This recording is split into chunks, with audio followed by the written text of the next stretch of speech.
अस्सलाम वालेकुम नाज़रीन, मैं हूं M A Wajid. 7H news में आपका खैर मकदम है।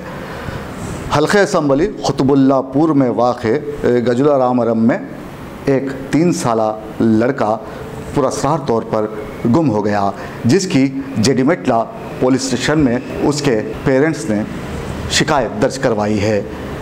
क्या है ये मामला, ये जानने के लिए देखिए हमारे नुमाइंदे रहीम खादरी की ये रिपोर्ट। शहर हैदराबाद में गुमशुदगी और अगवा के मामलात में इजाफा होने लगा है।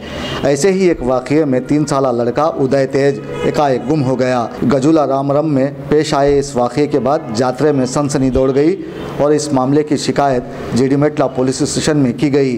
पुलिस सीसीटीवी कैमरों का बारीक बीनी से जायज़ा ले रही है और लड़के की तलाश में शिद्दत पैदा कर दी गई है।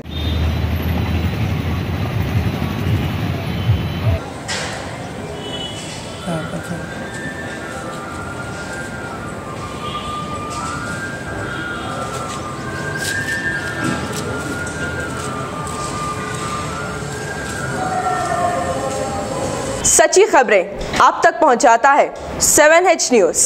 हकीकत जानिए, 7H न्यूज़ देखिए, लाइक कीजिए, शेयर कीजिए और सब्सक्राइब करना ना भूलें। 7H न्यूज़, आपकी आवाज़।